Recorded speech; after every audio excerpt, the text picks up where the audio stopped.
Muy bien. Entonces, vamos a continuar con la Declaración Universal de los Derechos Humanos.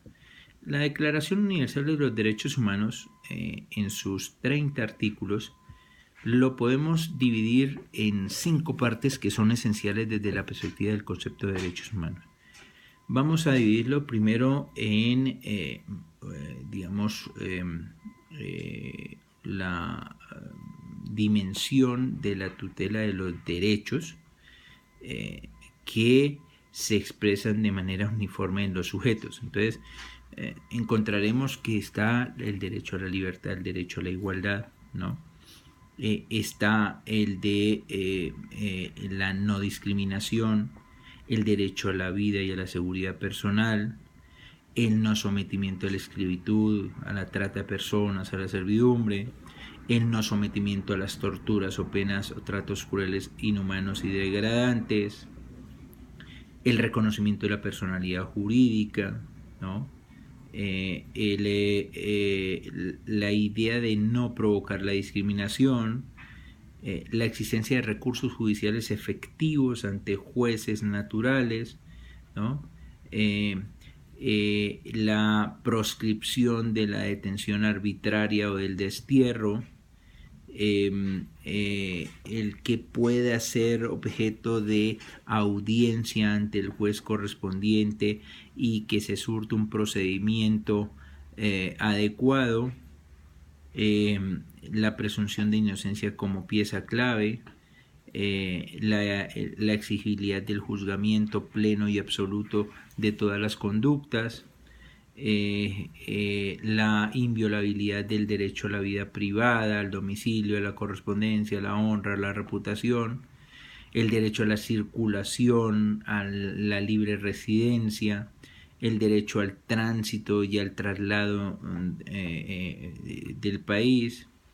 la no persecución y el derecho pleno al asilo, el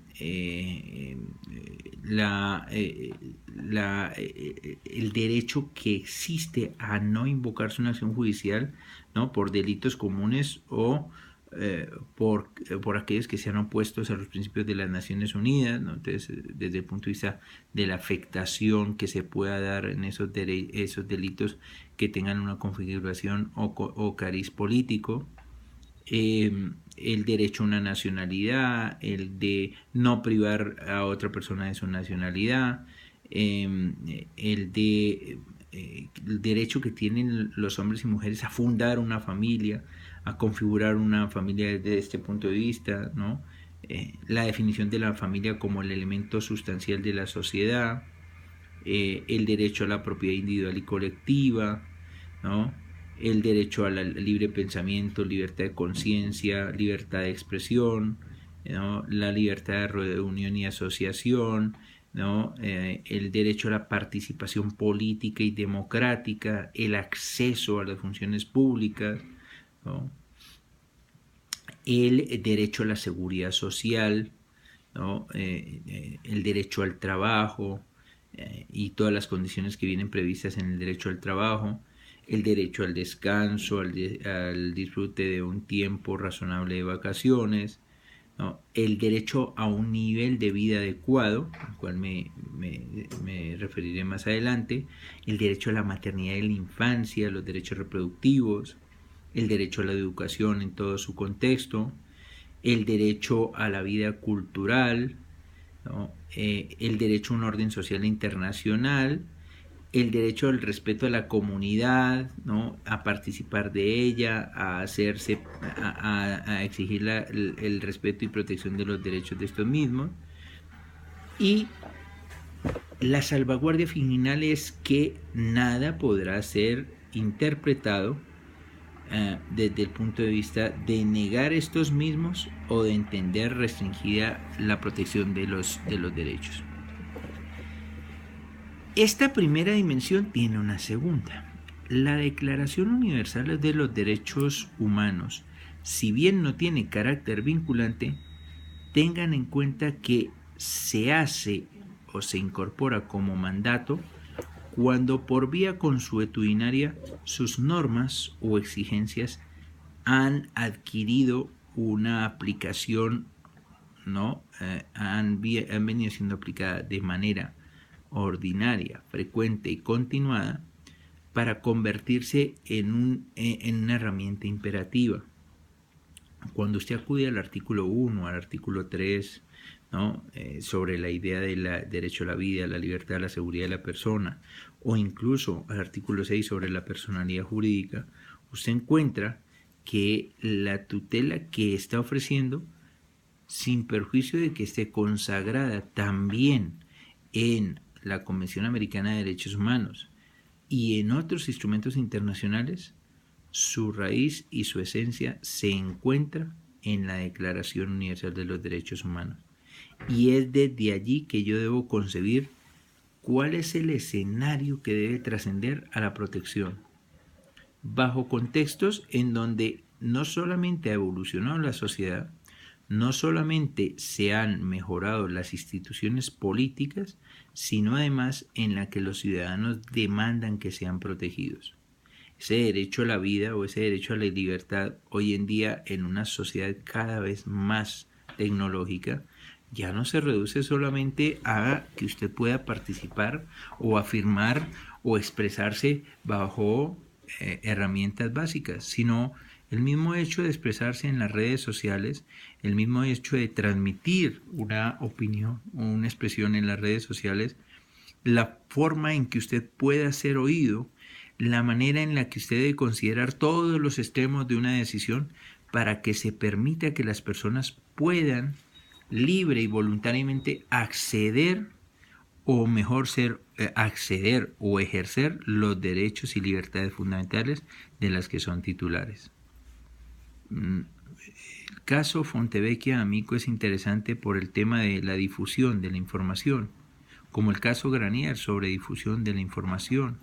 y la forma en que ésta se transmite, como el caso Ifchter-Bronstein, ¿no? Ifchter-Bronstein versus Perú, sobre el tema de la información. La herramienta básica está aquí en el de libertad de expresión, libertad de conciencia, libertad de transmisión de información. Entonces, claro, si existe la matriz que es esa libertad de expresión, que dice que nadie puede ser molestado por sus opiniones, puede investigarse y recibirse informaciones y opiniones y difundirlas sin limitación de fronteras por cualquier medio de expresión, pues tiene una virtualidad suprema a la hora de entender que esa cláusula que con antelación a la Convención Americana de Derechos Humanos está consagrada en la Declaración Universal de los Derechos Humanos tiene un contenido que debe ser objeto de respeto más allá de que sea una norma vinculante,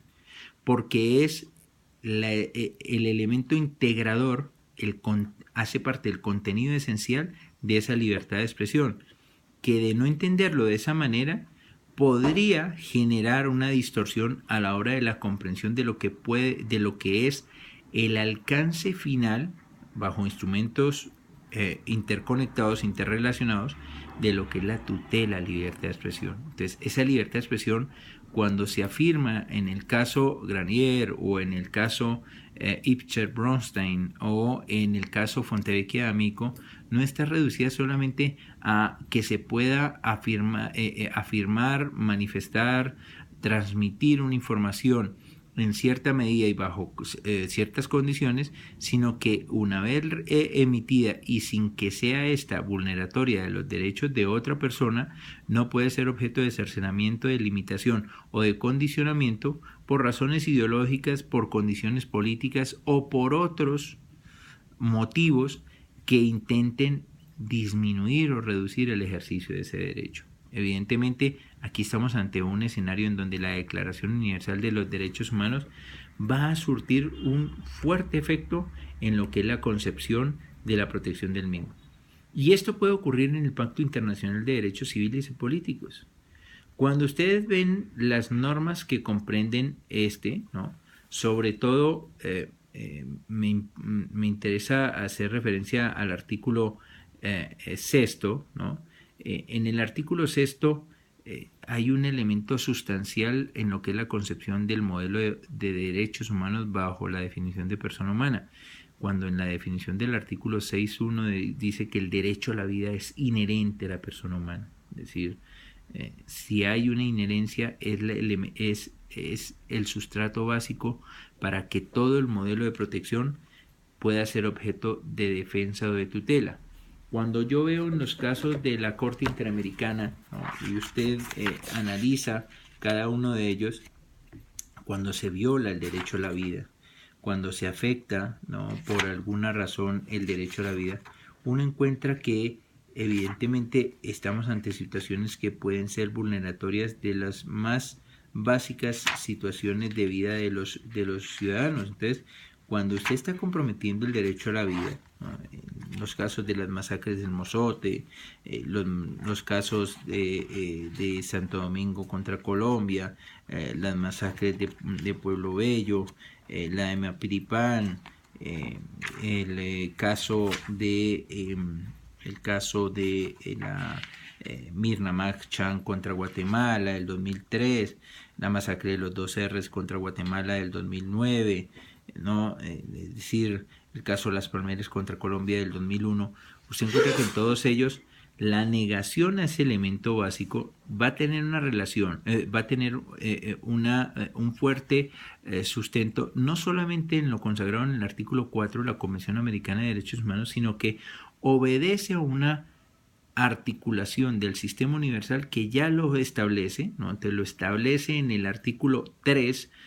de la Declaración Universal de los Derechos Humanos, lo establece en el artículo 6.1 y determina que la esencia es la protección del derecho a la vida como algo inherente a la persona humana, algo que no puede ser objeto de negación bajo ninguna situación y en ningún tipo de estado, porque de darse ello, evidentemente estaríamos ante una cuestión propia de una afectación, es más, de una afectación grave y sustancial. Es más, si apelamos a las cláusulas de los artículos 27.1 y 27.2 de la Convención Americana sobre los estados de excepción, ni siquiera en ellos se podría negar que es el sustrato básico de la tutela de los derechos de las personas. Una segunda cuestión del Pacto Internacional de Derechos Civiles y Políticos, y que evidentemente está en un caso muy reciente de análisis, ¿no?, que podrá ser, que será uno de los que voy a solicitar para su trabajo en las consignas, es el no sometimiento a esclavitud, ¿no? No sometimiento a trabajos forzados o a esclavitud, que trae el artículo 8 del Pacto Internacional de Derechos Civiles y Políticos.